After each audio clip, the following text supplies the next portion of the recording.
back. This is another episode of the Backstage Sports Podcast. My name is Joe Connor. I'm JT Harker. And today we have another very special guest here, a phenomenal individual as usual, but also a phenomenal musician, another one, another phenomenal drummer, another phenomenal person from my hometown. This is a straight, and he rocking, if you're watching, he's rocking the shirt. This is somebody who is uber talented. If you are a musician, you probably already know who this guy is. You've seen him. He's played for some of your favorite artists: Ro James, French Montana, Brian McKnight, John Legend, Lauryn Hill, Marlon Lewis. Welcome to the show, bro.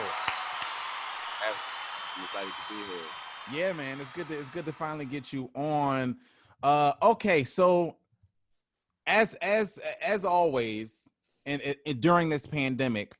The first thing we want to know is what's the pandemic been like for you, especially with us being musicians. Everybody has like a new normal, you know what I'm saying? And everybody's new normal is a little different. For me, it's been getting into production a little bit more and doing a lot more live stream shows and stuff like that. For JT has started getting into the card game. Right, it's like trading cards and stuff like that, and everybody's picked up new stuff and everything like that. So what's been your thing? What's been keeping the train moving for you in this apocalyptic world? I'd say the same as you. Production, virtual shows. Yeah. Now I actually got a real job doing security, just trying to Yeah, I feel it. Just try to do the best I can. I actually got a daughter on the way too. So wow, congrats! Drop that off the top rope. I mean, it is a lot of quarantine babies gonna come out of this. That's a new thing that we was just talking about the other day. Well, you hear me? It was yeah. Great. Well, it's life, man. We gotta appreciate the blessings while we can. Straight up. Yeah, all the way. Yeah, a quarantine babies is that. I'm surprised JT doesn't have a quarantine baby by now. He might. You got to be getting that work in to make that happen, bro. It's been nil living out here in buttfuck Egypt. Yeah, he do live in the boondies right now. That's the other thing. Quarantine make you move out to different weird places. We have a bandmate of ours who the other day I got on his story. And he was like hunting in the middle of where does he live at? Who is Hudson? He's like, I looked on Instagram and he's like in the middle of the woods somewhere hunting. He had just killed like a wild boar or some shit like that. Wow, he seems so nice. Hudson he been roughing it. He left LA like if the shutdown happened March 11th, he was in like East Montana on like March 12th. Yeah, he went to a Native American. He goes to the Native American reservation. Oh wow! Where you can kill whatever the fuck you want because so many of them were killed. They can just kill whatever. Yeah, well, he's for the rest of eternity. Yeah. Endless boars. Yeah, he's keeping the wild game population down. I can't even picture him. Me neither. But check out his stories. It's pretty lit. Like he's out there. Did he have the camouflage face paint on him? I didn't see him. I just saw whatever he killed. And I was like, oh, okay. That's a big game animal. Wow. So yeah. So let's get into it. It's a lot going on as usual in the sports world. Brady Mahomes is the first thing where we can jump into straight off the top rope. They lost. They being Brady's Bucks. And Mahomes looked like Mahomes again. Tyreek Hill looked like Tyreek Hill. He went off for 1,000 yards and 2,000 catches. So what was your biggest takeaway from the Brady versus Mahomes matchup? I know it's always a big thing because Brady is Brady, even though he's not the same Brady according to me and according to some people. It's always going to be a big duel whenever he goes up against a top tier quarterback, and Mahomes is to most people the best quarterback in the game. And to me, he just put more distance between himself and Brady than anybody else. But also Brady looked bad to me, and he looked like he looked Yeah, he looked good in some parts, and I thought they might come back and make it competitive. The problem is, same thing as the week before against the Raiders. Mahomes is so damn good. Like, Yeah. I still think Brady's good. I certainly don't think he is what he used to be. Right. But, I think he's got this team in position, a lot better position than they would have been with Winston. And, True. they're a good football team. They're a good Yeah, football they're team. good. And I never thought they were a contender. I did think I did think they'd contend to win the division, which obviously they're not going to do, but it looks like they'll be in the playoffs, and they're a strong team. Mahomes is Mahomes, and he is, through this point in his career, the best quarterback I've ever seen at this age. Yeah. I think that's for a lot of people. He's absolutely incredible. I think him and Russell Wilson are not even they're 1 and 2, and you could flip-flop either one of those depending on the week, and I'm not even sure who the closest third place would be. They're that much better than everybody else. But Yeah. Mahomes is way younger, and he's doing it. Yeah. Right. So takeaway is the same. Like, Chiefs are really good and can contend again, and the Bucks are good, but not as good as the top tier teams in the league. The Bucks, for me right now, the Bucks are just not consistent enough. Right. Bucks, it flip flops. 1 week Tom Brady looks like Tom Brady, then the next Right. week 42. It's like Yeah. Right. That's true. Because there's been weeks where they look amazing. Yeah. Like, I mean, for a while they were being called the NFC favorite to go to the Super Bowl. Yeah. And I was like, well, yeah, I mean, they're good, but now. But I always thought that was premature. It's funny because Bruce Arians, the head coach, came out this week in a press conference. It might have been a post-game press conference, and he said everybody was trying to give us the trophy in August. He said they was trying to give us the Super Bowl ring in August, and it was just like, and I was saying like, and that's what I was saying. I'm like, everybody pump the brakes on this whole thing, because I said as much as I see that they will improve as a team going from Winston to Brady, I also didn't see the improvement being from a fairly good team, playoff team, to like a Super Bowl. Like, people were picking them to win the Super Bowl. Yeah. You know what I'm saying? But, although they had all the talent on paper. Yeah. Part of that was, though, that the teams, so we come out the gate, the Packers look great. Right, right out the gate, the defense was awful, but you were like, okay, well, so is the Cowboys' defense, and their offense is doing well too. So there were certain teams that you were like, okay, these are the teams that have a shot. The Rams looked good, the Seahawks have looked good. Anyone from the NFC West could go to the Super Bowl right now. The NFC's kind of open, and I think that's why they were considered the favorite. And the Saints were looking bad. Yeah, and then they kind of got it together, and now we need to see if Breeze is going to come back. Full Breeze, right? Yeah. So I think part of it's because the NFC isn't as strong as the AFC, but again, that they're a good team. I think the other thing is people still believe that Tom Brady is still Tom Brady, and he's just not. You know what I'm saying? Like, even when he has these games where he does look good, he still doesn't look like the Tom Brady with the Patriots where they went 18 and like he still doesn't look like that to me. No. And so I think that like people.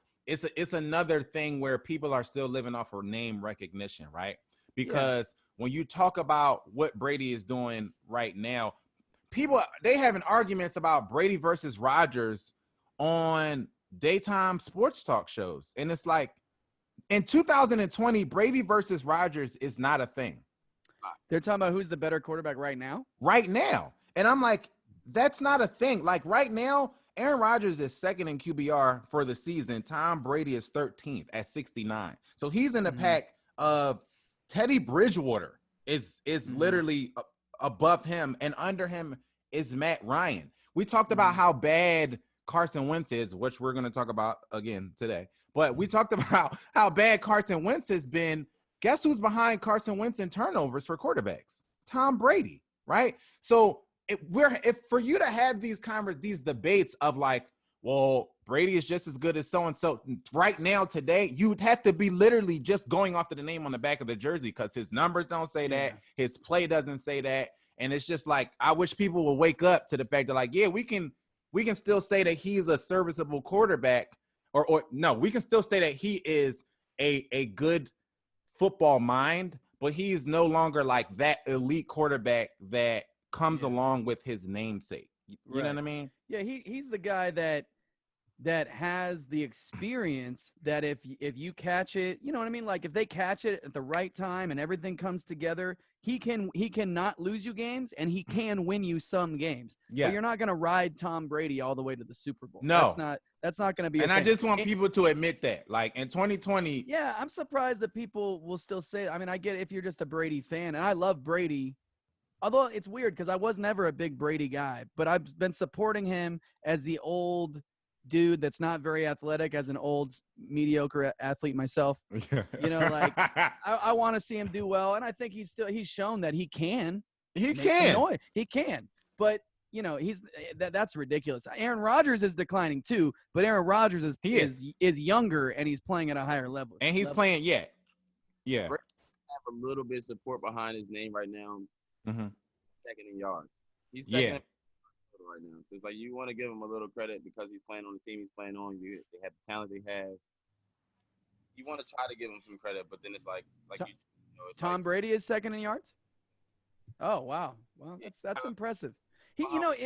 I've watched his games a lot, and he has looked really good. But then he's also, and this is the other thing, him and Arians right now, like that thing's not going away. And a lot of critics are saying that Arians is trying to take the magnifying glass off himself for questionable calls, questionable. Well, he calls. is. I think he is too. But I also think that some of it is warranted because he is giving Tom Brady the keys to the car and telling him to drive. Like Tom Brady calls the plays now. He came out and said that. Like Tom Brady is our play caller. So the plays that we're running, we're doing it to make him more comfortable, and we're doing it so that this is Brady's system, right? So if you come out and you're tearing up the play calling, you're talking about Tom Brady, and Bruce Arians is like, let this be correct. Let's correct this. Mm-hmm. This is a Tom Brady thing. You know what I'm saying? So I kind of get Bruce Arians coming out the past couple of weeks and kind of trying to set the record straight. I'm not really mad at that because I think too far often. I think Brady is used to just Belichick not saying nothing to anybody about anything. And this is not – everybody's not Bill Belichick. Like, so now you got a regular coach who is not the GOAT, who is not considered to be, one of those guys. And he's just out here like, yeah, I'm a coach, but I'm not going to take the L for you like everybody else did, Yeah, I was going to say, I don't know if that's the right look. I like Arians. I think he's a good offensive coach, but I don't know if that's the right look, especially when you've got Tom Brady. It's not like you've got some young, unproven guy. But Tom Brady handles it like Tom Brady. He's like, it's a non-issue. No, we're all good. He's pissed off. He's definitely pissed off. You know what I mean? Like, you don't want to sideline. Yeah. You he's pissed off. So the other interesting dynamic is, it's talking about Brady and Rodgers. Rodgers passed 50,000 career yards in a game against the Bears, which he destroyed. They mopped them 41-25. Is it clear cut that we can go and say when we put Brady up there and we put Rodgers up there, is it a clear cut far and away thing that like these past couple years has gone to Rodgers, or are you guys still? Because for me it's Rodgers. Like Rodgers this year has been better, but you still have people who say like this has been Brady's past couple years. Still people say that Brady is better this year. You know what I'm saying? So is that a fluid argument for y'all, or is it straight up like nah? If you're basing that off of Super Bowls and stuff like that, then obviously you want to try to give Brady his credit because. But not career, just like recency. Like what have you done for me lately type thing. I'm going with Aaron Rodgers easily because at the end of the day, when it's time for somebody to bring your team back, somebody to fight for your team, somebody that's like, even when your team almost doesn't have it, you have no receivers, you have a team that's struggling and still, you fight. Yeah. You show you really care about your team, even in the press game conference after, post game conference. It's like he still shows that like his heart is and soul is into the team. Like you said a few minutes ago, it's like, man, Brady can show he cares less, but then he'll probably go and say whatever behind the scenes. It's like, no, Aaron Rodgers, you can see his heart is on his sleeve. He plays with his soul, and this man right now is 4 interceptions. He's tied for third, 4 interceptions with 3,100 yards, 33 touchdowns, number 1 in touchdowns. You can't take that away from that man. Yeah, it's interesting because the whole argument always has been Rodgers, is he better? But Brady is just doing the winning. And Rodgers is phenomenal. And if Rodgers played for the Patriots, he would have 6 rings too. This has been my contention from the jump. I always felt like I compare it to the Jordan LeBron thing in the sense that Jordan's career is obviously more decorated because he has the championships and the MVPs to match, right? But I compare their talent level and I go, well, this LeBron is more talented. Like, and I think that you have to clarify because people will get up in arms as if you're really saying something crazy when in reality you're not. Even if you don't like LeBron, you hearing that somebody thinks that he's physically more talented than Michael shouldn't really throw you for a loop, right? And so that's how I view the Brady Rodgers thing, where I'm like, even if we're talking about career, Rodgers has been the more talented quarterback in arm strength and his threat has been him being a threat to be a mobile quarterback when he can. Like he's by no means Kyler Murray or Patrick Mahomes, but the fact that he can move, the fact that he can move is another threat. You know what I'm saying? You've had players come out and say, somebody just came out last night and said, it was always scarier for us to face Rodgers than it was Brady, right? And that's not a knock on Brady. It's just they're just saying he has more of an arsenal, so he's harder to prepare for. And so that's what I would say. But in this climate, if you say that, then you're shitting on Brady. But it's like, I'm not shitting on Brady. I just think Rodgers is the more talented. Brady has the more decorated career, but I think Rodgers is the more talented player. Yeah, that's a good comparison because Aaron Rodgers, I mean, I think Mahomes is probably going to take that, and Russell Wilson's they're kind of following. They're both similar to Rodgers, and they're going to take it probably further, right? I mean, Wilson already has a Super Bowl and has many years left, and Mahomes already has a Super Bowl, which is crazy. But I mean, it's interesting because that's a good comparison. I do consider Brady the best of all time, and I'm a Joe Montana guy. Yeah. But I do think that Brady's the best of all time. But do I think he's got maybe a couple, 2 or 3 Super Bowls on top of what he would have had otherwise? Yeah, playing for the Patriots. Yeah, I do. Because I do think the system is great, although we're seeing another guy who I believe in, Cam Newton, and they're not getting it done. And we saw Brady with basically no talent. But Cam got less talent than what Brady had, though. That's the thing. There can't be less talent than what Brady had. There is. If you look at that roster now. I mean, it's bad. But that roster is brutal today. Like, it's pretty bad. But point being, and I think we do forget, because I even forget sometimes, how good Brady was at his best. And I think that when he was at his best and they were at their peak as a team was when he's got these memories that are going to go on forever. Yeah. And that's his legacy. Yeah. Right? And that's similar to Jordan. He's got more bigger, famous legacy moments, which is a big reason a lot of people go, Jordan's the greatest, because it was the brand, it was the whole thing. So it's interesting to see, what they're both doing now. But Brady, like, it's always hurt me to watch him run, and his mobility is a problem, man. Like, if he could run as fast as me right now, he'd be okay. He'd be dangerous. He'd be okay. Yeah. But he can't move, man. So he needs to be out the pocket quick, or it's over. Yeah. What'd you say, Marlon? It's always like geriatric. It's always real. Yeah. It's like this. Yeah, it's like a sideways run. Let it go. Yeah, he gotta let that go. Okay, so let's get into the debacle that is the NFC East real quick, right? So you had the Cowboys play on Thanksgiving. They lost to Washington. They got mollywopped by Washington.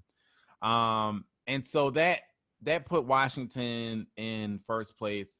But then you had the Eagles play Seattle and get slapped by Seattle on Monday night.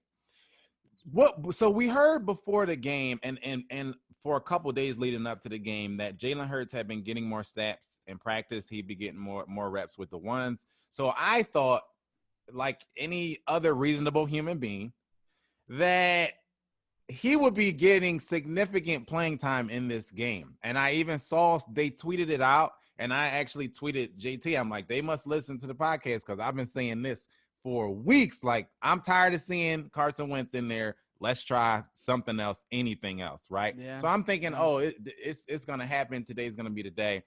He played two snaps without Carson Wentz on the field. It was the dumbest thing I've ever seen. He literally came in, ran a play, and then ran off the field. I'm not sure why trying to get him a little bit of touches. How do you even build chemistry with a team like that? That's what I'm saying. Like, it just was so pointless that it was just like, just don't put him in. If you were planning to just play him for two random snaps, or at least let him play the whole series. You know what I'm saying? Like, let him. He just literally played he played two downs. You know what I mean? So I don't get what's happening there. But I am tired of seeing Carson Wentz. He made more piss poor decisions again this week. But he's not the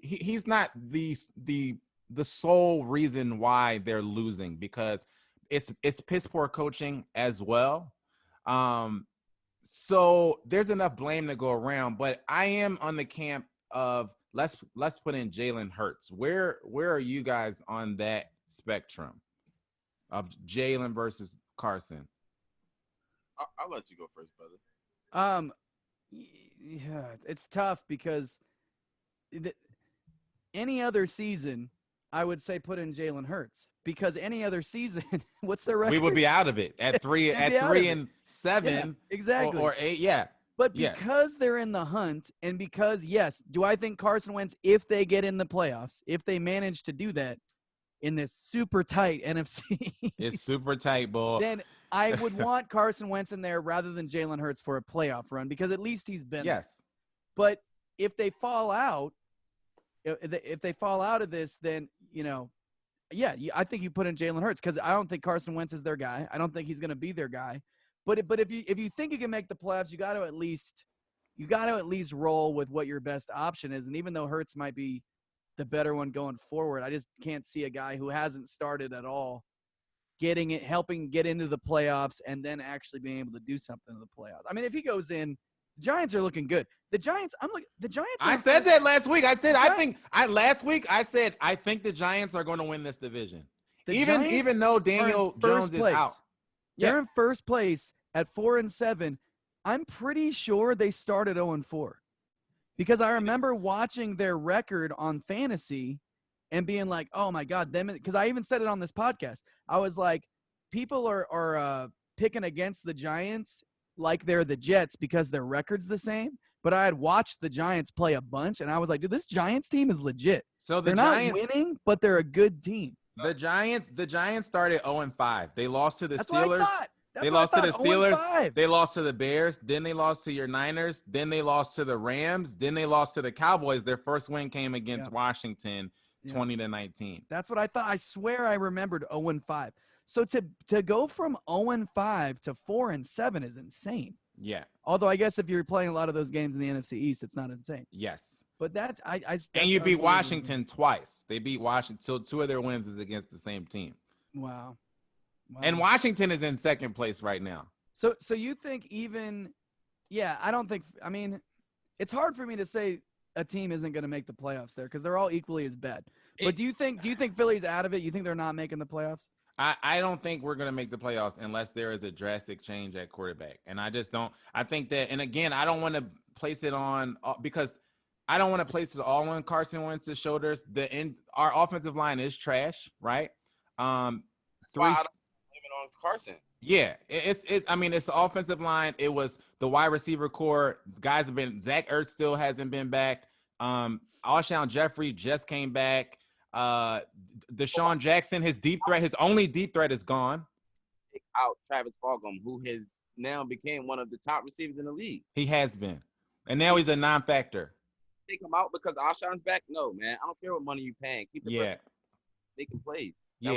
They literally neutralized Travis Fulgham to the point where he's a non-factor when he went from like being one of the top wide receivers numbers wise.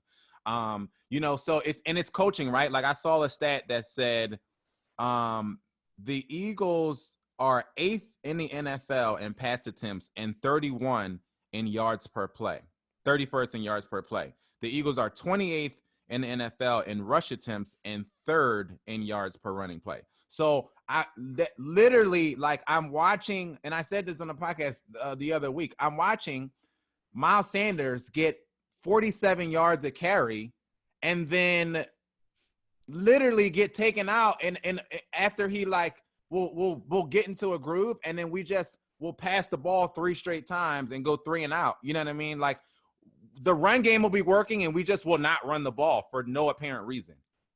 6 carries yesterday. I don't know.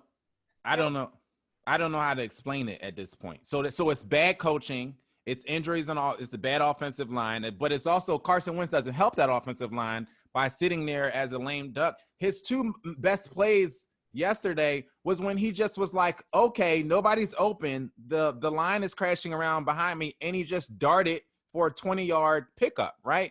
And I'm watching him multiple times during games in the past couple of weeks going, run or move from the pocket. If you know that you have a shit offensive line, don't stand there like you're Tom Brady. You're just going to be protected for an hour and not try to get out of the pocket, which he did in 2016. So I don't know why he's not doing. He's just regressed as a quarterback. He looks like he's overthinking, and he's shell-shocked, and he's just overly mentally exhausted. Yeah. Which, I understand to an extent, but, man, it doesn't look good. I feel like there's a lot of blame on coaching because for me, when I look at Carson, it's like those moments like you were just saying when he goes and runs the ball and it's like, man, I can't take this no more. I'm going to go for it. That's like times where you can see it. You literally can see it. Like I was kind of saying before about Rodgers. You can tell when these players are going with their heart. Like, you know what? I'm going for it. Yeah. Those other plays when he messes up, then you see him putting his head down, getting mad. Yeah. He's mad because why? Somebody didn't do their job. Right. And finally says, you know what? Forget all y'all. I'm going to go for it. I'm going to start playing how to play. And it's like a lot of it, for me, feels like he's just trying to be a good, a good quarterback. Listen to the coach that's telling him, yo, don't do that. We don't want you to do that. We want you to. I mean, he did get catastrophically injured. It was terrible for us for a second. So you don't want it to happen again. And I guess if you're thinking as a coach, your career is now tied to him because y'all gave him so much money. Yeah. So him too early by letting him play freely like he did before. He went out. Now you're thinking, we don't want to do that again. Yeah. So now you play the way you're playing. But now Carson, like you said, now he's thinking. Now he's overthinking. Like, I don't know what to do next. Sack. It's definitely some messed up stuff going on in his head because you see him like double clutching and like pulling on throws. He had was it Jalen Reagor or somebody wide open on like a 3rd down play, and he just hesitated too long and then ended up throwing the ball. The ball got batted down or something like that. And it's like he's hesitating. He's not getting out of the pocket when his pocket awareness is terrible. Like if it was a rating on Madden, it would be a -5. Like I don't know what happened to where his pocket awareness is bad. He's literally the most sacked quarterback in the NFL. So some of that is the offensive line, but some of it is his pocket awareness. Like he is just a lame duck just sitting. He just sits and like waits to get sacked too often. And then it also, like you said, it's coaching where we are, the passing game is not working for us, yet we're 8th in passing attempts. The running game is working for us, yet we're 28th in running attempts. Like it doesn't make if you would just look at the numbers after the game and go, maybe we should run the ball more because that seems to be working for us. Yeah, that's weird. That's weird. You know, that's bad coaching. It's bad coaching. Do you think if they because the GM seems to be bad too. Do you think if they just cleaned house and brought in a new GM and a better coach, you think Carson would be better? Yes. I mean, I think, I think it would help. I think it definitely would help. A smart GM would have drafted DK Metcalf. How about that? I screamed at my TV so loud during the draft. I was like, DK Metcalf. They didn't do it. I turned the TV off. I was cursing. I was like, I can't do this. I was like, And when you have, and you're not the first person I've heard say that. You've said that. Connor said that. And KR last week said that. Yeah. And when you got 3 Philly fans who are sitting on their couch and can see it from their couch who you should be drafting, and everyone agrees and you don't do it, that's bad. I think I heard a stat on Monday Night Football that said the Eagles haven't drafted a Pro Bowler in 10 years or something like it's been like 10 seasons or something like that. Really? Last one my goodness. The last one was who? Right, Deshaun Jackson. It's just Or what? Maybe like Jeremy Maclin or somebody like that. So that's embarrassing. You know what I mean? For if you're a GM, this is you have one job. Like your job is to find and draft Pro Bowl players, All-Star players. How long has he been there? I don't know, man. That's a good question. I'm not sure, but his time needs to expire. Like we need to just. I think a lot of things got to get shaken up in this offseason. You know what I mean? We haven't drafted a Pro Bowler in 10 years at all. Like any Pro Bowlers? No, at any position. Not offensive line, not wide receiver. And especially when you watch teams like Pittsburgh or Seattle, where they just finding a new guy every year. You like, who is Chase Claypool? Like, yeah, I think they want him too this year. Yeah. What about like Ertz? Ertz wasn't. Did they not draft him? I don't think they drafted him. I think we drafted Ertz. But did they? We did, but he was probably the most recent between him and Fletcher. That was probably our most recent like Pro Bowl players. Wow. I gotta look into that, but you're right though. They haven't had a lot of big names. They're just not. Yeah, it's just not happening. So the other thing that was intriguing is this conversation around Tyreek Hill, right? So Tyreek Hill, who went off for 260, 3 touchdowns. If you had him in fantasy and lost, it's you, because he gave you at least 50 points. I saw 56. I saw something. I saw one league he had 60 points. Is Tyreek Hill the best wide receiver in football? I think he's great, but he's gonna benefit from the fact that there's so many weapons on that team. That when it's open, he's going to have those kinds of games. Just like Travis Kelce is great, but he's going to have those kinds of games. I think he's one of the best, but I don't know if I put him ahead of Metcalf. I don't know if I put him ahead of Hopkins, but he's definitely up there for me. So Metcalf is number one for you. Is that what you said too, Marlon? I would say number one is DeAndre Hopkins. The fact that he was okay. I would put both of them ahead, yeah. So Tyreek Hill is 68 receptions, so that's 10 more than Metcalf. He's 101 targets, that's 11 more than Metcalf. He's 13 touchdowns to Metcalf's 9. And he's second in receiving yards, only behind Metcalf he has 1,021. Metcalf has 1,039 because of the Eagles from last night. But before last night, Tyreek Hill was first in receiving. So he was basically leading the field in receiving, right? Right. So when you look at the numbers, it's kind of hard to make the case that he's not the best receiver in football. To me, like I hear you on the Hopkins and the Metcalf take, but it's just like by the numbers, it looks like he's lapping the field. I mean, he's got 13 touchdowns to Hopkins 4. Then the second guy is Devontae Adams with 11. And again, Metcalf has 9. Well, yeah, but he's phenomenal and playing in the best offensive system by a mile in the NFL. All attributed to the quarterback. That too. He has the best quarterback in the league. Mahomes is such a weapon. It's like literally, what you were saying earlier about Rodgers? Yeah, he's crazy. Yeah, absolutely. But I mean, if Tyreek Hill is your number one receiver, you're not mad at that. You know what I mean? No. Like, for my money, Metcalf, just because he's such a freak. His hands aren't as good yet, but God, dude, the guy is just insane. And right now, Tyreek has better hands than Metcalf, right? So he's better. He's faster, right? Obviously, he's just not as big. He's not much faster though, right? I think so. What's their? I don't know what he runs. We gotta look up what he runs. 40. Metcalf's 40 is supposed to be ridiculous. Like Tyreek Hill's 60. Tyreek Hill. As far as I heard this season, has the fastest 40 time of all the wide receivers. I believe. I mean, this is the thing, though. It's kind of a LeBron James effect.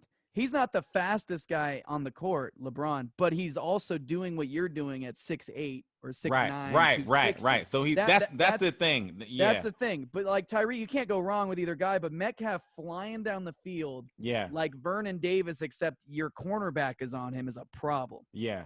It's a problem. So your number one guy this season, if you had to draft wide receivers, your Metcalf is first. I would take Metcalf. But and yours is Hopkins. I love him. Okay. I also love Hopkins. I think I would go Tyreek. I mean, right? I just feel like he's literally unguardable, and his hands are glue gloves. Like he made some catches that I'm like, you're not supposed to, especially at his size. He made the one where, it was also a money throw, but Mahomes saw the corner. He's so good, man. The cornerback wasn't looking, so he threw it basically. He threw it by his ear. Yeah. I was like, what the? Yes. And he put mustard on it too, and Tyreek just got it. I mean, that combination is going to be nasty for a long time. I'm saying, could you imagine if that was DeAndre Hopkins? And do you think Tyreek would have caught that Hail Mary that DeAndre had to catch? That was the catch of the year. How about that? That's the catch of the last, like, how many years? Man? How about that? Yeah. And that's the thing. That's the thing that we said about size, right? Like, because Tyreek, with all due respect to Tyreek, is not making that catch. Just because, I mean, he has leaping ability, but that was over three guys. He just literally just went up. You know what I mean? Teach height. Yeah, you can't teach height. You can't teach height, and so I think that's the difference there. But size but then hands, right? You talk about comparing greats, then you're nitpicking, right? So Metcalf had a play on Monday night where the ball hit him smack dab and he dropped the touchdown, and that was that was another reason why he dropped in the draft, because he had a drop problem where he would drop balls in big games, you know what I mean? And so it was that in an injury situation. He had a neck injury or something like that. But so that's another thing that kind of kept him. But that's the thing that I don't know if you guys heard that Jim Schwartz said to him that he took as a slight. He said, I was in Detroit with Megatron. You're not Megatron, but you're on your way. And he meant it as like as like bigging him up, and he took it as a slight and said, he posted the Jordan meme of like, I took that personally thing. And so whatever. That one's so overused.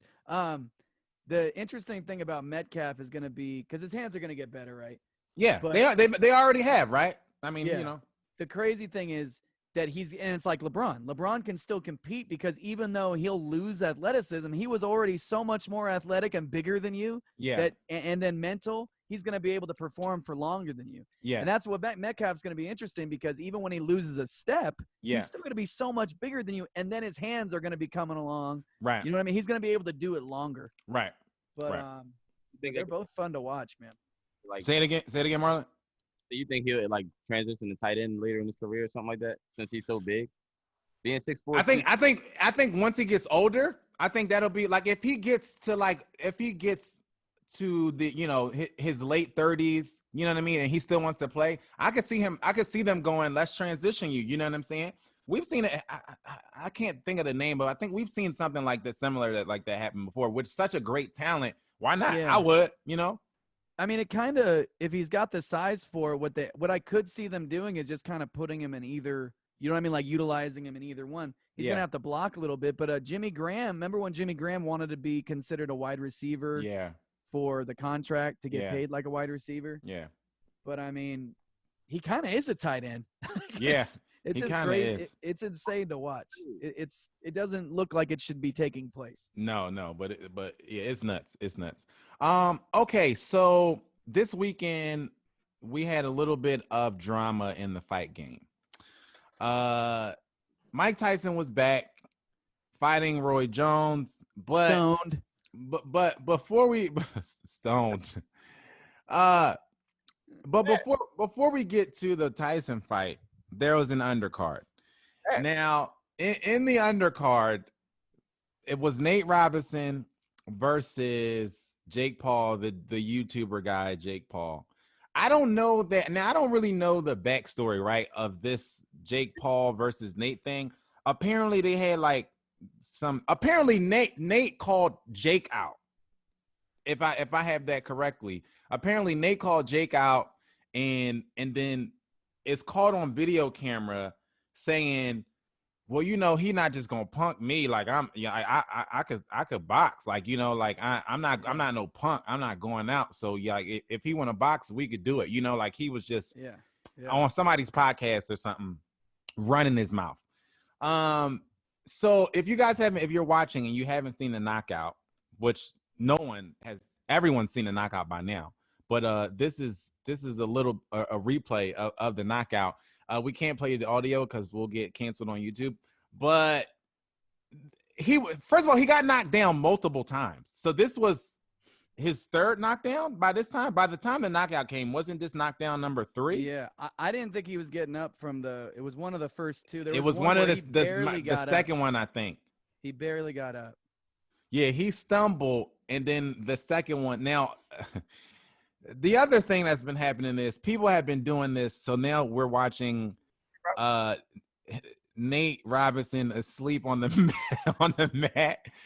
And there's been literally seconds after this happened, we were on our phones, and there was a Nate Robinson challenge. And if you go look up hashtag the Nate Robinson challenge, it's just a bunch of people like sleep on the floor. Like I saw one where they had it was a whole family, bro. They had the baby on the floor. The toddler was on the floor. The mom was on the floor face down. The dad was, I don't know who took the picture because the whole family was in the picture face down on the floor. What did y'all think about Jake Paul knocking the snot out of Nate Robinson?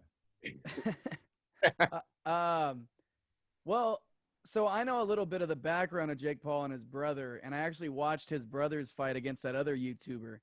So the thing with Jake Paul and Logan Paul, for those people that don't know, they actually train in a legit boxing gym, and they're actually good athletes. And so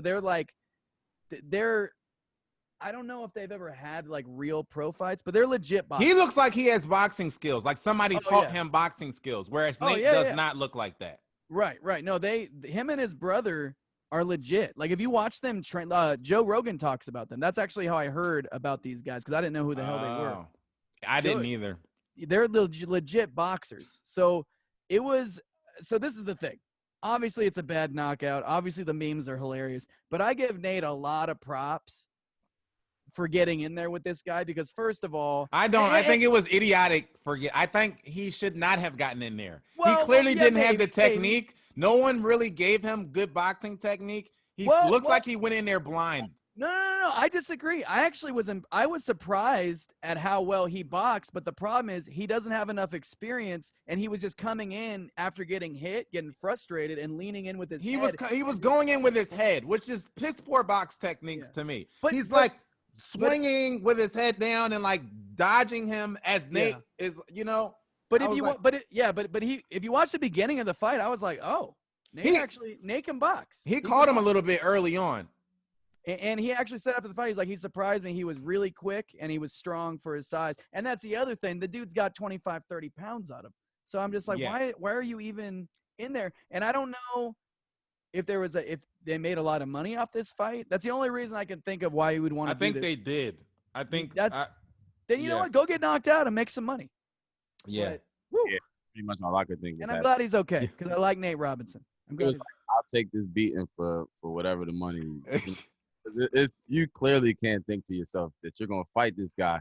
This guy looks jacked up. He looks like he really boxes, even if he don't box. He does like MMA or like something where it's like I beat people up for a living. He might even box or something. He's calling out MMA fighters to box. He want to fight Conor. He want to box. He said, Conor is next. I want to fight Conor next. He wants a real payday right there. Yeah. That was a mistake. Yeah. Yeah, I think. Yeah, like this whole and let me say this because I've been seeing a lot of these whack ass posts, these tweets, and these posts on Facebook and Twitter and Instagram. We got to stop with the poor Nate Robinson post. We got to stop with the people making fun of posting memes about Nate Robinson, but ain't been in a ring in their life. You know why? All these people haven't been in rings because they're not dumb enough to. Because they're not boxers, and they wouldn't get in a ring with somebody who clearly does know how to box and get their block knocked off. That's why. No one told Nate Robinson to get in the ring. He volunteered this. No, for sure. But he's not saying poor me. Do you give him props for at least getting in there with this guy? He's not saying poor me. So this is not a shot at Nate Robinson. This is the shot at the Nate Robinson defenders who are like, well, you know what I mean? Like, I also you wouldn't see me in the military with a gun because I'm not you know what I'm saying? Like, that's not what I signed up. That's not what I do. And if I did do it, I would make sure that I had a little bit of training before I did it. So for you to get in the ring and get your head knocked off, you can't be mad that people, not you, Nate, but your defenders, not be mad that people is dragging him through the mud on social media. That's how it goes. You have to know that in today's age, if you lose or you get knocked out or you get TKO'd, that's what's going to happen. People have been dragged on social media for less. You did it on pay-per-view. On pay-per-view. Everybody saw it, player. Everybody saw it. I don't care if you ever think you could really fight after this. Everybody's going to talk to you. And then you died on the mat. It's not even like it was a respectable bloodbath. You got knocked out by a YouTuber. Let's be clear. That's what happened. You did not fight a legitimate boxer. You got knocked off by somebody whose profession is YouTube. So we got to chill with the, well, at least he got into the ring and all that. Like, I'm just tired of seeing these posts. They really annoying me. Like, y'all got to stop it. That's like, congratulations for getting 5th place. No. Yeah, like what? Like, that doesn't make sense to me. Like, but so the main event was obviously Tyson and Jones. So the thing that, and maybe y'all could clear this up for me, because I really don't understand how they ended up with this draw thing. Now I've heard rumors. I heard people say they had agreed to make it a draw no matter what, unless somebody got knocked out beforehand. I didn't hear that, but if you guys heard that, let me know, because I'm looking at the CompuBox numbers and I see 63 to 37 in total punches. The 35 body punches landed to 4. I mean, Snoop Dogg said that he was barbecuing them ribs. I don't get how this was a draw. Like, you know what I mean? Like, Roy didn't get knocked out, but he got outboxed and his body took a beating. The totals was 67 to 37. I don't even know how they called the draw. I don't get it. I don't get it at all. Yeah, it's because it was a exhibition, and they probably agreed. They probably did agree. I watched that fight back the next. I watched both fights back the next day, and Tyson clearly won the fight. I mean, it wasn't even close. He also fought stoned. Did you see that? Was he really high? Yeah, he said he was high when he fought. Oh my God, that's embarrassing. He was trying to prevent himself from saying it. They kept asking him. He was like, "Well, yeah." But he's always high though. Like, he's always smoking. He's got his own weed company, so he lives the high life. That is amazing. But he was now the other thing that I think that we should all take away from this fight is, who do we need to talk to get them to hire Snoop Dogg to be the commentator for every major boxing match from now until he dies?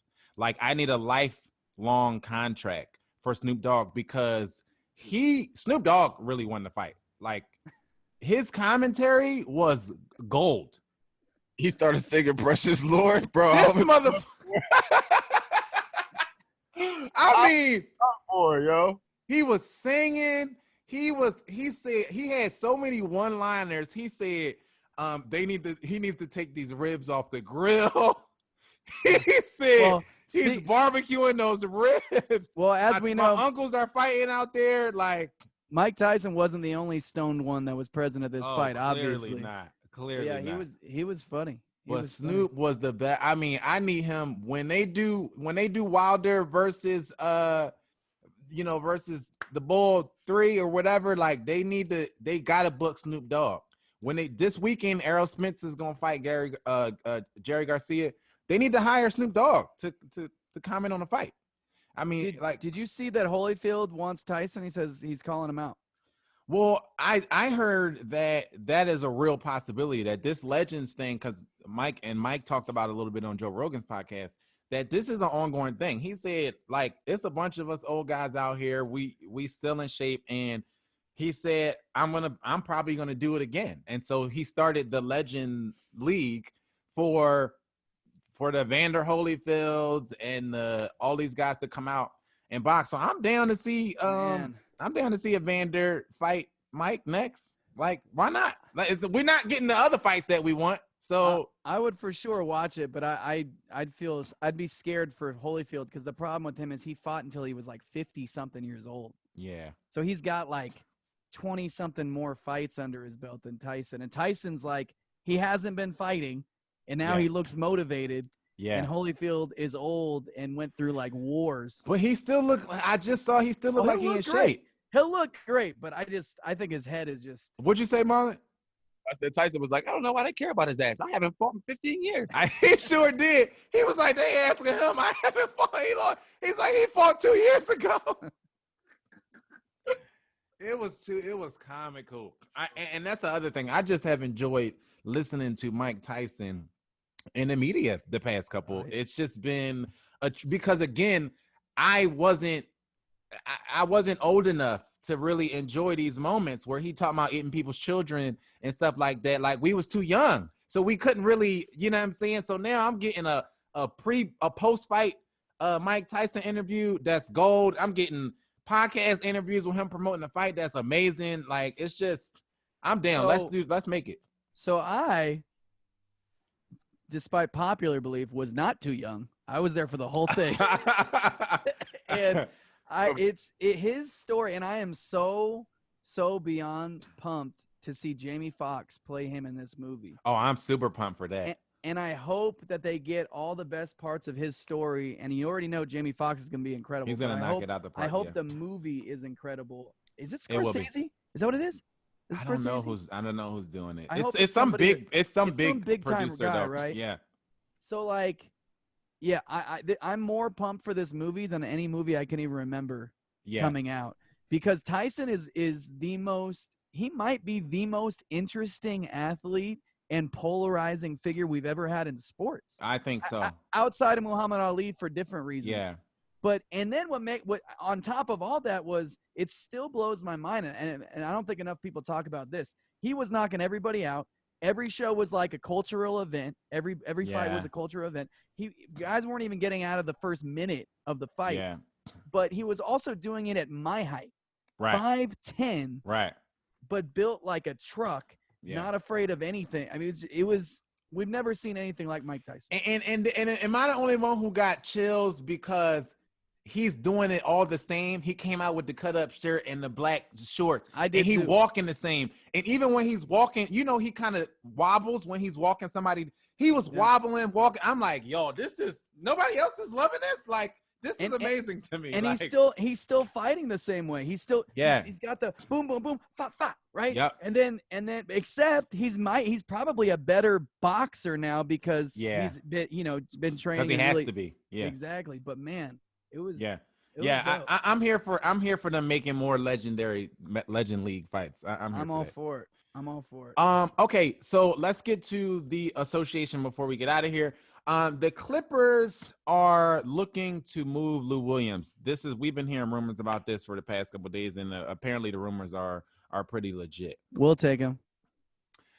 Well, I take him too. Come on, follow Trez and come on upstairs Everybody to the Lakers. Being a follower and go to somebody else to contend. Stop just jumping on the train. Go ahead, LA. Come back to the Sixers. Really, just come home. He might though. He might mess around and do that too. I wouldn't be surprised. You got to change the stripes, man. Come on home. I wouldn't be surprised. It's funny that you said that because I wouldn't be surprised if he went to the Sixers because they're also still a contender. That would make them better. That would make them better. Ben don't shoot the ball, and we don't have a ball handler that really would be able to after that. So it actually would make a lot of sense. He would fit. He would fit. He would fit. And I think, and that's the thing. Like, I think the thing that people aren't realizing is, people get caught up in the names, and the fit is really a big aspect that I feel like gets overlooked when we had these conversations. It's the same reason why I feel like, we had a conversation about the Warriors and the Warriors team of old versus this team. And they were like, well, do you think Wiggins is better than and Andrew Barnes or whatever his name is. Harrison Barnes. How dare you, Andrew Barnes? Harrison Barnes. But my thing was the game isn't played one-on-one. So that whole team, you can look at, maybe isolate a name and say, well, this guy's better than that game, but that's not how the game's played. That Warriors team was dangerous because the way they fit together, the way they were constructed, and they were so deep because everybody there, their roles fit so perfectly. And so I think fit is something that we kind of just wash over and we just look at the names. Lou Williams in Philly is a good fit to me. I'll definitely want him to come on upstairs to the Lakers. If he comes to the Lakers, you got to realize what is it, Cap or something like that? You're gonna have issues there. So now who you getting rid of? You just got Schroeder. We still got a spot. We still got like 2 spots open. We don't gotta get rid of nobody. Money wise, do we have the money room for him? Because you're talking about you're at the veteran minimum moment now. We're all veteran. But that would be a sacrifice for him, like because he would have to sign for mid-level section or veteran minimum, something like that. You know what I'm saying? Which Keith just did. So like, if you want to win, listen to me right now, your Lakers don't need anything else. Okay, I'm just saying, like, there are no excuses now. There's pressure now because they have to win. If they don't win, it's a disaster. Pressure. It's pressure because we're the champion. We're the defending champions. You know what I'm saying? Anytime you trying to go back to back, so it's going. The pressure was going to be there because we won the chip. But now you're far and away the favorite. Far and away. And they're talking about getting Giannis. Fuck you guys. No, the Giannis thing isn't going to happen. There's no way talking about. They were talking about it, but it's been on social media a bunch that AD it might be trying to finagle it. Yeah, I think it's pie in the sky. Like I don't think that's gonna happen. He's gonna trade his eyebrows straight up for Giannis. Straight up. It won't be no AD disrespect here. The Clippers. That happens if you change the contract. Like you have to cut his contract from like. Yeah, but to be honest, I think that's how Giannis wins the ring. If Giannis need to go beat Chris Bosh somewhere, and I'm serious about that. Like this is no shade at all, but I really see that. It's right now. I think he has to mature as a player in order for him to lead a team and they be a serious contender. But right now, he need to go be Chris Bosh somewhere, and maybe him doing that will help him learn and mature, and then he can go off in. Oh, he can't. Huh? Chris Bosh can shoot the ball and be dependable from 3. He can't. You're right, but I just mean being a third option, like You know what? But you know what's crazy? Joe and I talked about this recently on the podcast. If you go back and watch footage of Giannis as like a 19-year-old kid, like I think it was his rookie, he looked like I thought for a second it was the wrong video. I thought it was Kevin Durant. He was shooting lights out, like, and it didn't look like it looked fluid. So if he can figure that out, then all bets are off. I can't believe how even his mid-range jumper last year, he looked like every time he kept shooting it. I will give him that because Ben Simmons doesn't even want to do that. Yeah. But he kept shooting, but every time I was like, what is wrong with your form? It looked awful. Yeah. He can fix it though. They're legit. Yeah. So the Clippers are looking to move Lou Williams. We'll see what happens with that.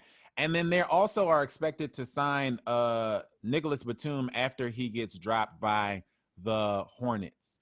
So that'll be a good move for them, but it don't really move the needle for me, especially. How long has he been in the league? It's been like 20 years. Yeah, it has. I'm not really that the Clippers signing Nicholas Batum does not concern me as a Lakers fan at all. No.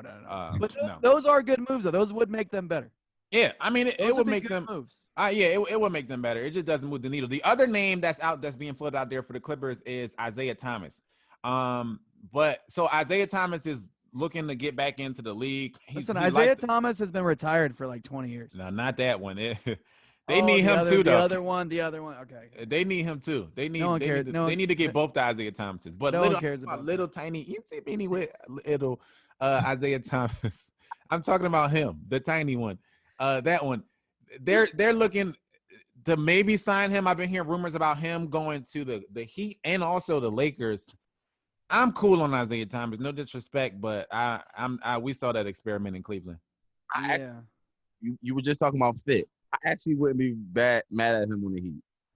I wouldn't either. As a fit, I think he fits on the Heat. I mean, coming off the bench and just being able to get some buckets. Yeah. Yeah. If he can if he can still get buckets, I just feel like, man, he's a little bit older and he's still short. I just don't know how that works. But if he can still get buckets, yeah. I mean, JJ Barea is still in the league. Right. He just re-signed, I think, with Dallas. Crazy. Yeah. That's crazy. Yeah. So I wouldn't be mad at him going there. So the Lakers are also dealing with a little bit of drama that just recently came out where Dennis Schroeder told somebody in an interview, I think it was his first interview with the media, the Lakers media, that he's expected to start, or he thinks that he should start, and that apparently his representatives during negotiations told the Lakers that if he was, it was kind of a stipulation, like if I come there, I need to be starting. So you have a problem with that? I think it's asinine, like, because then you would be starting over LeBron James at point guard, which to me doesn't make any. Why would you think that you would? You know what I mean? Is that what they're doing? LeBron's running point? LeBron has been running point. LeBron has been starting at point guard, and that's how we literally just won a championship. And so when Rondo would come in, he would spell for LeBron at the point, which is why I was excited about the signing of Schroeder, because to me that's just a slight upgrade. He's also a factor on the offensive end. He's more of an offensive threat. But he can also, run the offense when LeBron is off the floor. So him coming off the bench and shoring up our bench was a dope thing to me, basketball wise. But for him to think like, yeah, I'm just gonna come in and start when LeBron is literally the best point guard in the league. Like, I don't. Well, what if he did start and handled point guard duties? I mean, but they're gonna get the ball to LeBron anyway. You wouldn't like that? Well, what the problem is with Schroeder like that? That's the thing. Like, because if LeBron is in the game, he's running point most of the time, right? It sounds like an ego thing. He just wants to start. That's what I'm saying. That's what I'm saying. Like, that's where the drama is to me, because I'm like, it sounds like you coming in just thinking, because he said something, he dropped some sly one-liner like, yeah, I did that coming off the bench stuff in OKC.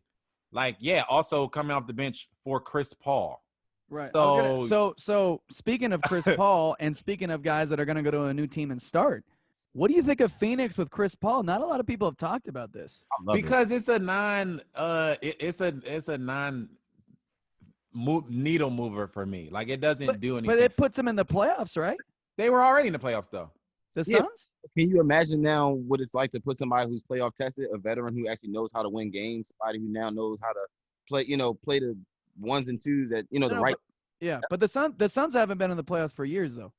Right, but I mean, to me, I was putting them next year. I was putting them in the playoffs. You were putting them based on how they played in the bubble and how they finished the season out. When I was looking at who's going to be jockeying for seeding from 5 to 8, I was throwing the Suns in there. I was like, the Suns are clearly going to be better. They're going to be. I saw how Devin Booker was draining shots in the Clippers' face, and they beat the Denver Nuggets. They beat all the contenders. You know what I mean? In the bubble, they were in the playoffs to me before they got Chris Paul for this upcoming season. So I think this definitely makes them better, but it doesn't really put them. I think it's a step in the right direction, but I think at the point of them maturing to the level of being a contender, Chris Paul won't be here anymore. I think they still need a couple of years. Oh yeah. And I don't think Chris Paul's going to be there. He's going to have to be there as like a backup point guard type of guy. See, I don't know. I don't think that does put him in. I think Chris Paul could put him in the playoffs. I love Devin Booker, and I like Ayton? Yeah, DeAndre. But I don't think only because you've got Dallas. Maybe this year they're in the middle of the pack. Yeah. But without Chris Paul, I don't think they're better than the Warriors. I don't think they're better than Utah. Definitely not better than the top 3 seeds. Who was the 7th seed in the West? The 7th seed was Dallas. So I think that they can beat, like, in a series. I would 8th seed. The 8th seed was Portland. They were only one game out of that. They just came up short. So they would have been in the playoffs had they won that. They were in that playoff bubble. Right. Memphis, they were tied with Memphis at 34 and 39. Right. So technically, like the 9th seed, the imaginary 9th seed, they would have been. So they were right there with Portland, right there with Dallas and Utah. They were a couple games back. But so to me, there were going to be a playoff player in that. Competitive. Yeah, they're going to be competitive. Now the crazy. Sorry, you go. I was just gonna say they did make a slight mistake by getting rid of Kelly Oubre. Oh, true. That's true. That doesn't help them to like that was. I didn't happy, get that. I'm happy about that move as a Dubs fan, but yeah. Where did he go to the Dubs? Yeah, I went to the Dubs. Oh, that's a good move. Yeah. That's a good move. They did it as soon as Clay got hurt. Yeah, so he's supposed to kind of be the Clay replacement. But I think they're right there with the Warriors, and for my projections for next year, to me, Phoenix is right there. Portland is right there. The Warriors are in that pack. Dallas is in that pack. Utah's in that pack. You know what I mean? Yeah. Like I put them in that bottom tier. Yeah. I think it's all pending on if Chris Paul does what he kind of did for every team he's went to with the big man, made every big man, go to another level. Every big man he's worked with. So it's kind of like if you take where he is now and that's where he could do and the same thing he did for the Rockets. They almost took out my Warriors because of the way Chris Paul was playing. Now he's getting older, but if he can do what he did this season, to me that kind of puts them in the middle of the pack. Because what you just said, Ayton's going to be nasty with Chris Paul running the pick and roll, and Devin Booker to me is going to be a top 7 or 8 guy this year. From Chris Paul was number 1 in clutch scoring this year, so to have him, Devin Booker, you know what? He's become one of the top clutch shooters in the game, Chris Paul. He has been. Yeah. And I think where this will affect, will have a big effect on the playoffs is for the Suns. They will overachieve. They will overachieve just like the Thunder did, I think, because this roster to me coming back is going to be better than that Thunder roster that overachieved, right? Yeah, so that's what I'm thinking. So I think they will overachieve, and how it'll affect the playoffs is they will upset a team that we thought should be playing later into the playoffs. Like if they get in, I think I can see them knocking off Houston or OKC or Utah in a series, in a first or second round series. Like I can see them doing that. So I don't see them being a championship contender, but they're gonna mess up somebody's plans for one of the real contenders. I think I wouldn't be surprised if that happens. Yeah, because I could see them, making some moves. The other signing rumor that's been going on is Paul Gasol. The Lakers have been rumored to be doing a little dance with Paul Gasol and talking with him. I don't know if it's more of like a nostalgia thing of like his brother's here, you bring him back and have a veteran presence in the locker room or whatever. But that it doesn't move the needle for me. I don't know. Yeah, that's the leadership thing. Could be a good look. And those two were talking about wanting to finish there was speculation they were going to both be playing in Spain this coming season. Yeah. But I think the COVID thing may have messed that up, and they wanted to finish their career playing together in Spain, which would be pretty cool. It could be cool. But it'd be a nice look. I mean, he is the best. And, God forbid Mark gets hurt. You've got a guy that can go in and do what you need to get done to help you win a championship, right? Yeah. The last signing thing was Boston signed Jeff Teague and Tristan Thompson, which I think is actually very underrated. Two very underrated signings, especially for the East. We had this whole conversation about the East last week about, I agree. The East being wide open, and I think Boston just made a move that is going to that's going to push them up a notch in the East. You know what I mean? I agree. That makes them better. Brad Stevens. That's kind of crazy. What'd you say? I love a Tristan Thompson with Brad Stevens. That's kind of crazy. Tristan and Jeff Teague, Jeff Teague being in there and backing up Kemba Walker, who actually just got hurt. He's out till January. Oh, wow. Okay. So, that's going to give them – and that's going to give them some more depth and some more talent in the Eastern Conference that, I mean, it's anybody's game to me. You know what I'm saying? Boston finished the 3rd seed last season. It's any but Philly. Anybody but Philly, they're in it. Anybody, including Philly. What is this hate? I don't know, Marlon. I don't get it. It's not hate. I don't get the Philly hate. There's no Philly hate. It's just that I was going by what they've accomplished on the basketball court. Nobody else has accomplished anything either. That's not true. That's not true. Even Milwaukee just made it to the Eastern Conference Finals 2 seasons ago. Like every other team has made it. And then got mocked. So by Toronto? Who? Milwaukee. They made it to the Eastern Conference Finals. So what? They got murdered. Yeah, they got 4 games to 1. Philly hasn't even made it to the Eastern Conference Finals. You don't go there. So, like, I agree the East is pretty wide open. Yeah, no one's done anything. I don't think they're involved in the wide openness. They are. They're there. I mean, literally, when you look at the Eastern Conference standings, literally 1 through 7, all of them can come out of the East. Milwaukee, Toronto, Boston, the Pacers, Miami, who came out of the East last year, the Sixers, and the Brooklyn Nets. All Toronto, 7 teams. Yeah, but if you looked at a Vegas thing, they would all be like on the same line. Toronto cannot come out of the East. There's no way. They just lost 2 former All-Stars. But the problem is the Nets. They can. You're right. No, they cannot. Yes, they can. I don't know. They just lost a and they lost Gasol. I don't know. The problem with the Nets is you're right, except they also just added 2 of the top scorers in the league. So that's the difference. And that's really my main thing is the Sixers to me aren't better than the Nets, and I don't think that they can compete with the other teams either. Now they're making moves. Sweet Lou is a move. Sweet Lou's going to Philly. They're going to have that.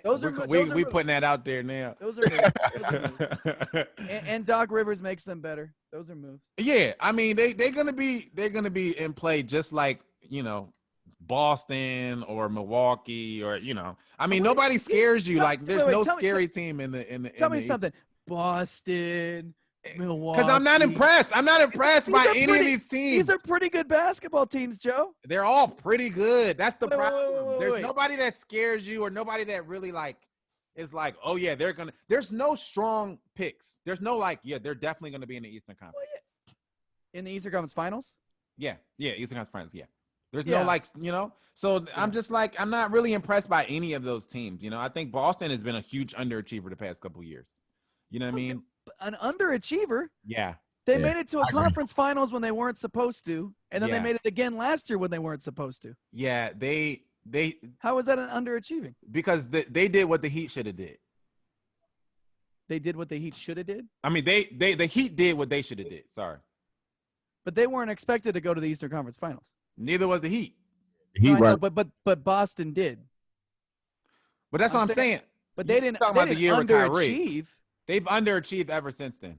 To me, I guess based off of expectations, they made it to the Eastern Conference this year. Because you saw them against, you saw them without Kyrie, and you went, oh, next year, they're coming out the East, right?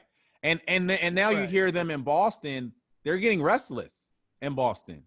The talk from Celtics fans, the talk around their guys that cover the team, they're getting restless because they feel like they're underachieving. You know what I mean? It's partly not even their fault. It's partly because they're in the East. So they're looking at the East going, we're just as good as the Heat are. We're just as good as Milwaukee. They're getting just restless. as good as anybody else. That's what I mean. There's no real threat. They're having the reverse effect because when you make it to the conference finals, all of a sudden, yes, Kyrie comes and you expect to not get Kyried and you expect to be better, which he did not make them better, and he blew up the locker room.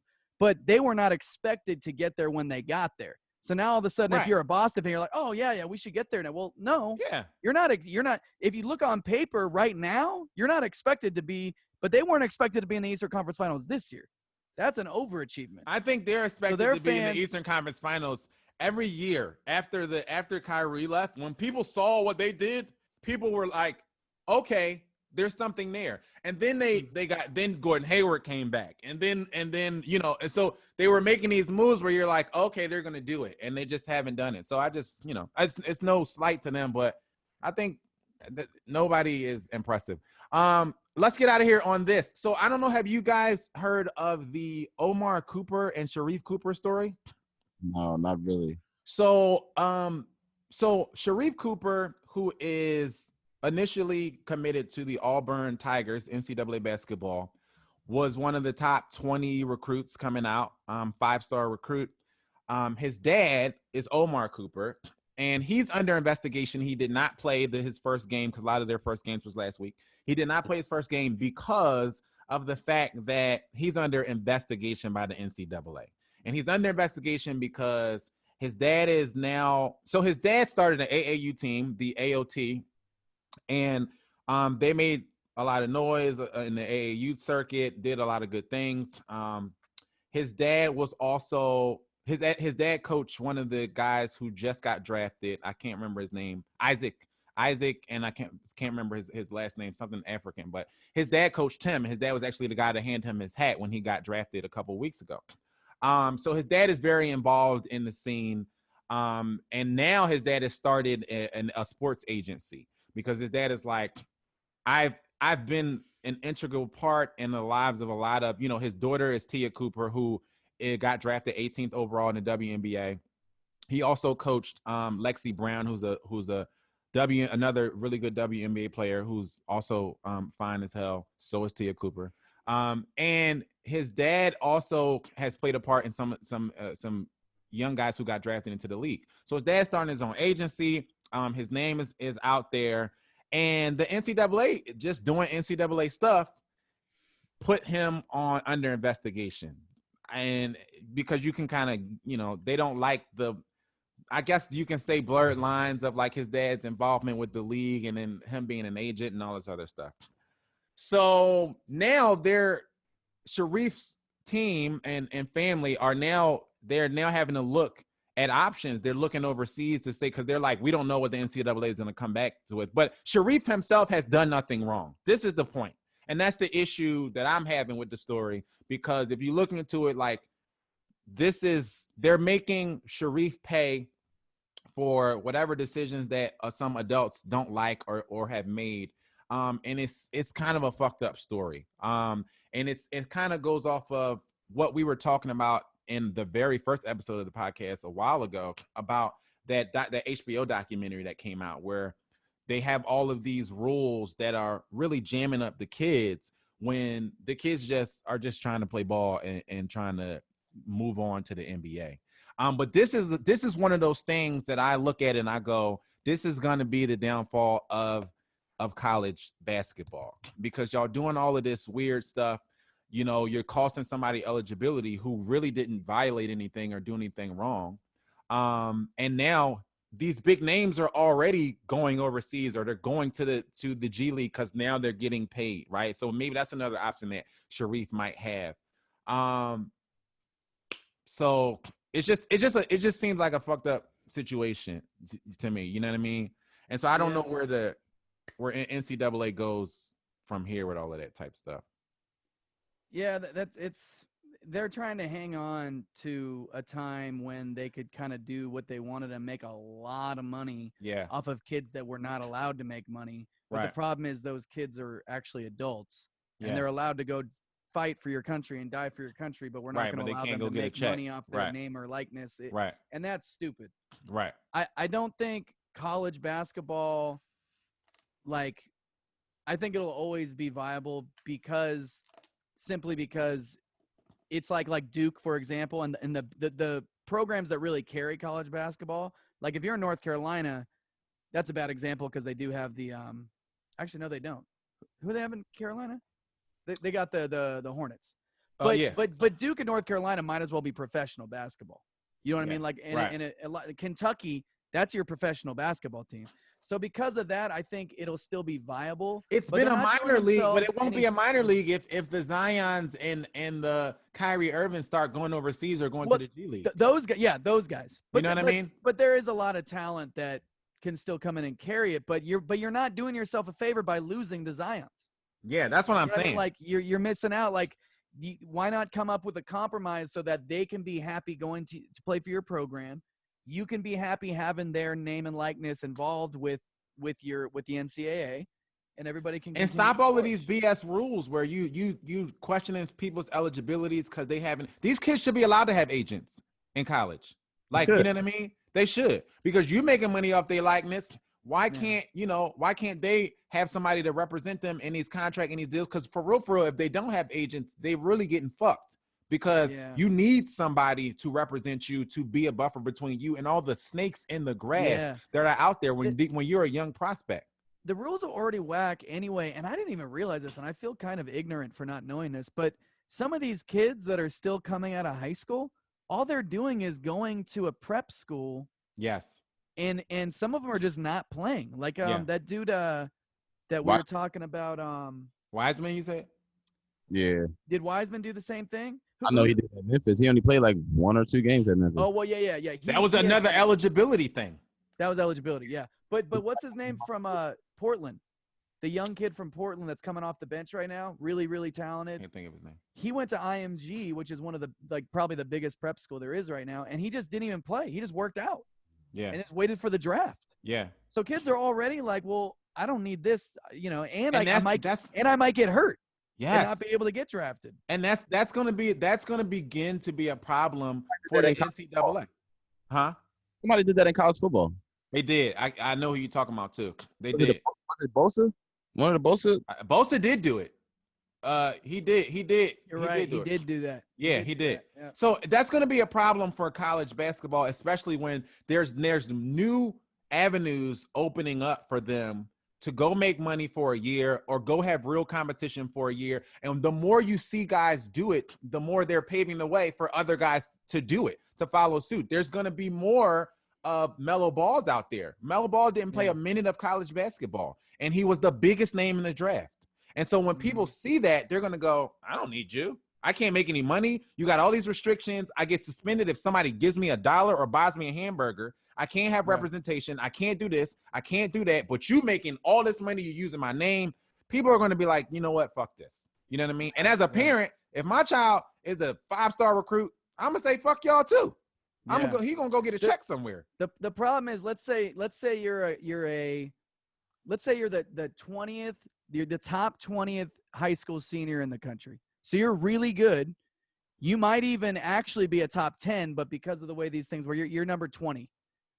Those guys, you know what I mean? Like, what are their options? They don't have a lot of options. That's the tricky thing. But like James Wiseman, he basically didn't, right? But he could have just not done anything and just sat at home and then declared for the draft a year later. He basically did. Who's not going to draft that kid? It's the big names for me, though. Insane. Yeah, because the big names is what keep y'all afloat. When Zion Wilson, one person, was at Duke, they was tripling their ticket sales just because of one person. So if that one name does not go to Duke, you lose millions of dollars just from one guy saying, I'm not going to college. So to me, the middle of the road guys not really moving the needle. It's the big one. It's the big names that are going to start doing this stuff. No, yeah, but true. But Zion, that's it's like the last guy that had that kind of hype was LeBron. I mean, he's like that big of a name. I'm not saying somebody as big. I'm just saying whoever the next big name is for next year. Like it was Melo Ball, right? Melo Ball didn't go to college. Then it was Zion. Then it was, so I'm saying if it keeps happening, it's gonna snowball.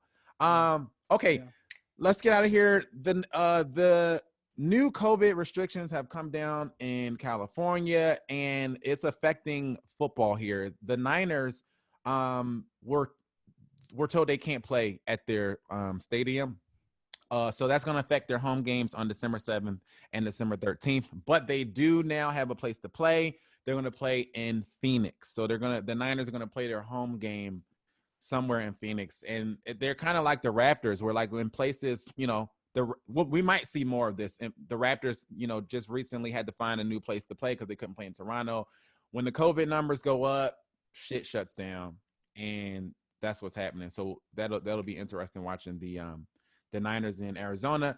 Marshawn Lynch, have you guys heard of his pregame superstition that he had? It was very similar to Snoop Dogg that we were just talking about.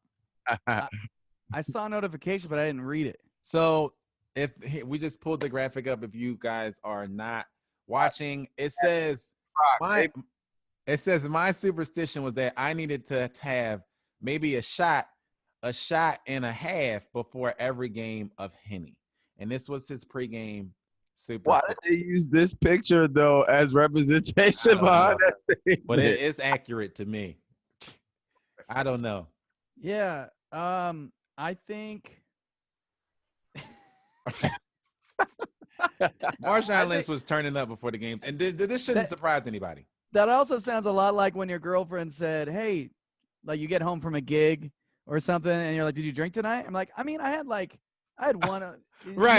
You had more than one. Yeah, you're right. I had 2. Yeah. This sounds like he may have been having 4 shots of Hennessy. Like he was hitting the glass before the game. Okay, I had 4 drinks. Okay, I'm sorry. Whatever.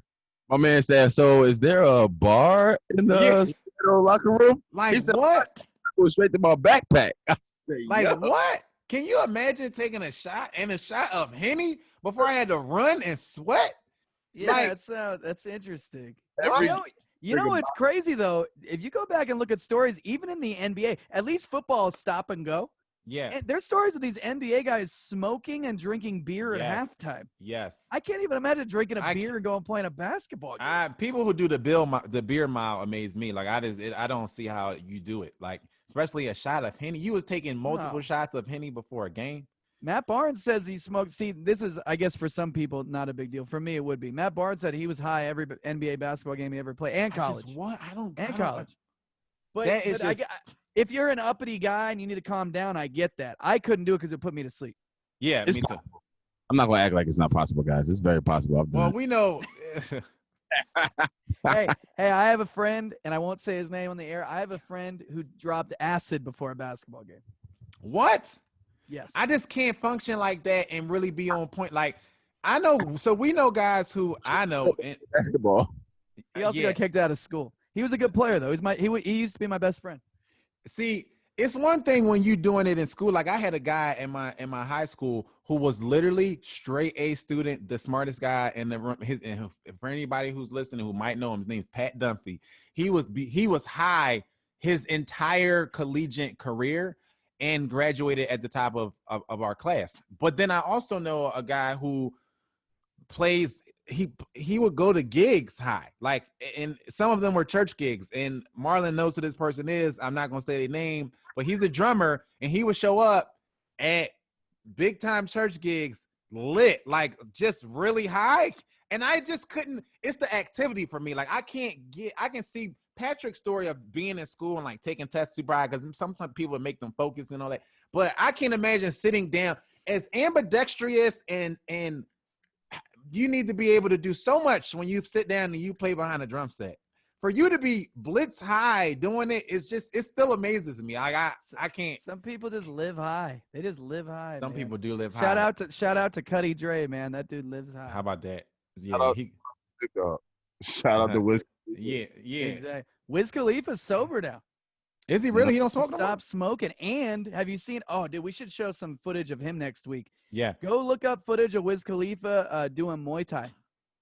Oh, wow. And he's jacked. I did see he looked like he put on some weight. I actually got the chance to do some Muay Thai with him when I was doing some stuff with French Montana when they did the oh, wow. We were all out there doing training and stuff together, and he was showing me like training regimen and stuff, and it was like pretty cool. But I didn't think he was going to go full blown in like Muay Thai. Yeah, he looked like he did put on some weight. He looked good. Yeah, there's a video of him. Joe Rogan talked about that too. That's how I hear all my news, from Joe Rogan. Yeah. I looked it up. I was like, damn, Wiz Khalifa's like, it's pretty solid. Yeah. And to hear he stopped smoking weed was shocking. Well, shout out to all our functioning weed heads. Marlon Lewis, thanks so much for being on the show, bro. Please tell the people where they can follow and support anything that you got coming up soon. At Marlon B. Lewis is my IG or Instagram for people who may not know what IG is. Yeah. Facebook, same old Marlon Lewis, Marlon Brand Lewis. Few things I do have coming up. I do have a record coming out with this band I'm in called Start Kitchen. Dope. We're releasing later this month. Releasing with this record label called Color Red. So we'll be releasing that record into the month. And just kind of working on a bunch of production and other things right now. Dope. Getting ready. This little baby girl. How about that? The world of parenthood. It's creepy, boy. It is creepy. I'm at JoeConner33 everywhere. Make sure that you go like and subscribe on all of our social media pages at Backstage Sports. And especially on YouTube, make sure you turn on notifications so you know when we drop a video. It's still my Splice pack is up on Splice now. It's the Philly Lo-Fi pack. Go check it out, download it, share it. If you don't download it, then post about it and then tell somebody else to download it. Pack is fire. Make sure y'all go get that. Come on. Thank you, bro. Come on. We tried to do it. We tried to do it for the city. Make sure you go and continue to share the videos and talk back to us like y'all have been doing, because the numbers is going up. So we really appreciate it. Absolutely. JT Harker on everything, and singles coming out January. It was going to be December, but we're not getting it quite done by then. January. How about you? And I got a sneak preview as we go out. Dope. Thank you guys. Let's do it. Joe, you've already heard it, but here we go. Yeah.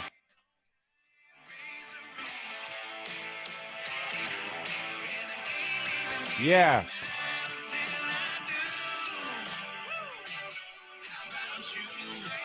And we actually played. We actually we're gonna play this song this past weekend, but the song is dope. And he got a couple of dope ones that y'all stay tuned for. I know our backstage fan base is such huge country fans, so that was for you guys.